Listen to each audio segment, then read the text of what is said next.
mbokk yi internet yi safoo seen chaîne bi di Ndox Mi TV tey ñu ngi fii si Lac Rose parce que yéene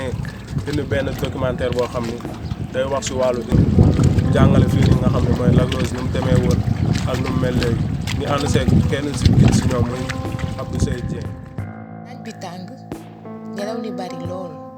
waaye ànd ak loolee lépp guide bi ñuy wax Abdou Seye Dieng nangul ñu ko ñu fas yéene waxtaan ak moom si li nga xam ne moo di histoire Lac Rose. lii boobu nag président de alimentaire moo kii di sàngal am na beneen dam bu doon fii côté dëkk séeréer mais ndox yooyu doon ñëw fii di daje rek ba alimentaire Lac bi boobu nga amaan 32 kilomètres rek yooyu ñëwatul looloo tax Lac bi ndox bi di wàññeeku ba nekk essence bi ma wax yow ba nekk 4 kilomètres carré waaw léegi Lac bi lu tax mu yëm gaa ne si biir bekkoor boobu comme bekkoor bi am na maanaam ñu ci bëri ci alam bi mu yàqu si la jën yi commencé di dee dañu doon dugg ci Lac dee ba commencé nëb su ñu nëbee ñu commencé di composé di gas léegi yàlla dogal am na benn organisation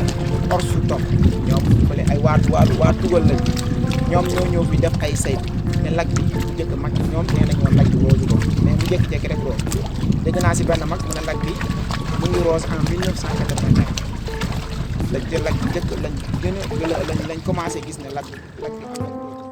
ba tey ñuy sukkandiku ci ay kàddoom mu ñuy leeral ndox yi nga xam ni ñoo doon bàyyeekoo ci gox-goxaati di verser ci lac bi fu ci mel ni Kër Massar Tivaouane Peulh Niague ak Sangalkam yamul foofu xamal nañu itam ni en 1981 ci la njëkk a remarqué ni lac bi rose na. Lac bi auparavant maanaam ci jamonoy weesu yëpp ay xaw na yàgg tuuti loolu ay avant 1960 Lac bi amoon na benn superficie bu 32 kilomètres carrés 32 kilomètres carrés la Lac bi départ mais ci jamono boobu Lac bi yokkul woon quoi ndox bi mënoon nañ ko naan jamono boobu sax ay jën ñoo fi daan dund ay colère ay jën booba Lac bi amoon na soo gisee fële am na benn dëkk bu ñu tuddee Bonow ginnaaw Lac yow sax mën nañu wax dëgg parce que daa am bën na bàyyi paati la parce que Lac bi ak géej bi am na jamono bu nga xamante ni marécage bi fu amaat géej bi day alimenté Lac bu dee lu jëm ci xorom bi génn ci wàllu Lac bi mi ngi toll ci 700 tonnes de sel par année ci ñetti façon xorom bi ci njëkk mooy bet fin ak cristaux ci profondeur bu toll ci 1,50 m ñu fekk fa ay jigéen yu jàmbaar di ci bay seen waar. ñoom nee nañ par année Lac bi dañuy ci 70% sel yëpp Lac bi dañuy am 3 façons de sel mooy am na lu ñuy wax bet mooy c'est la fleur de sel am na lu ñuy wax bet mooy c'est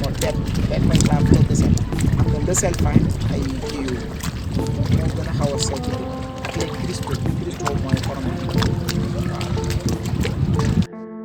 ginnaaw ba Lac Rose bokkee ci lieux yi nga xam ni moom lañ gën a faral di visiter ci Sénégal ñuy fàttali ne lac bi mi ngi tollu woon ci 25 kilomètres ci guddaay ak 4 kilomètres 50 ci yaatuwaay. am na ñoo xamante ne sax fii gis naa fa ay nit ante géema nee nañ ay guide lañ te sax mënuñ la expliquer taal bi la dégguñu kàllaama xamuñu lu ñuy aborder te ñun amoon nañ chance bu ñu def formation bi mais man xam naa ne jafe-jafe yi ñuy jànkonteel yëpp mooy naan ku nekk bu fekkoon ci li nga indi comme ça ñu fi am seeni quad nga des seeni quad ku am sa gaal nga des sa gaal ku am sa place nga des sa place guide mi ngeen bàyyi ko ci liggéeyam borom hôtel yi ñu bàyyi leen seen liggéey comme ça certes benn scène la kenn mënul dem bàyyi sa morom mais ci biir scène boobu noonu li nga ci am bu ci ëppal quoi par exemple bu fekkee fukki dërëm nga ci waroon lekk nga lekk ko si nga bañ a dem fekkee ne borom hôtel bi wala borom quad yi wala borom gaal bi moom waroon na si lekk fanweer yow nga bëgg a lekk 100 francs yi jox keneen dërëm problème boobu daf di am. waaw borom insécurité parce que fii nii souvent agression yi day souvent di xaw a di fi am malgré am nañ fi benn police touristique mais peut-être pour man sont mal en place fi ñu leen teg parce que ñu ngi leen teg nit ñi rek mais souvent agression yi day am ci géej parce que géej gi 100 mètres après Lac yaa am. jafe-jafe yu ñu fay faral di nemmeeku bokk na ci ay agression loolee waral ñuy sàkk ñu gën leen renforcer mesures de sécurité yi. À l'époque, ce lac, il faisait 25 km de long sur 4 km 50 de large. Mais vers les années 70, le lac s'est rétréci parce qu'il y avait une sécheresse ici. C'est pour ça qu'il s'est rétréci. Actuellement, toute la longueur, ça fait que 5 km et la largeur, ça fait 800 mètres. Donc vous avez vu qu'on a perdu une grande superficie. Le lac était juste derrière l'état de Sénégal. waaw di leen essayer bu bëri waa di leen wax ne ñu leen ñaan incha allah di jamono yi di ñëw ngeen am seen télé bopp am seen rajo bopp ñu ko ne après ñeen maanaam àddina bi xam ne au niveau national international ñëpp xam leen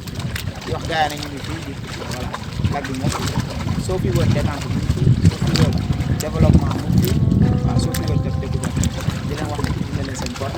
fi ñuy defee émission bi mooy suñu tonton bi mooy ngeen ñu ko ñun ñoo ko doon yóbbu ci nga ñëw jox ko ci biir waaw fii mooy le miroir di Lac waaw ñu jaajëfal ñëpp Ce sont les algues qui remontent à la surface de l'eau et ça dégage de l'air ultraviolet. Au contact des rayons solaires avec l'effet du vent, c'est ce qui donne la couleur rose. Vous avez vu, actuellement le soleil s'attaque fort,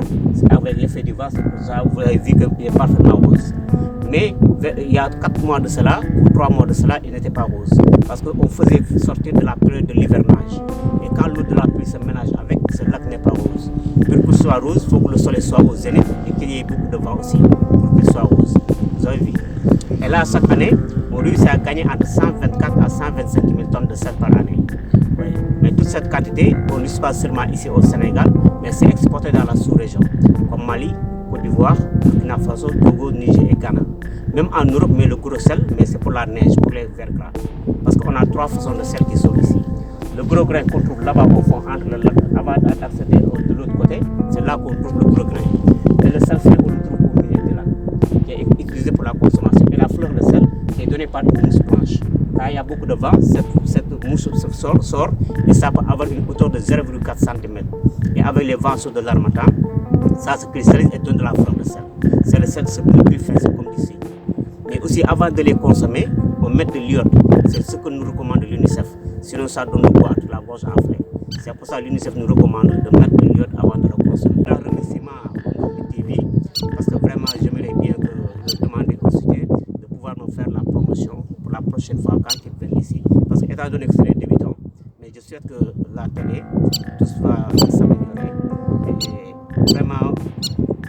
un grand remercie, quoi.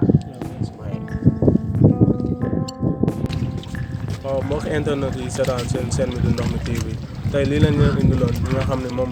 lañ fi jàngatee tey jii waaw ñu ngi leen di jox di daje si beneen émission ak si beneen anam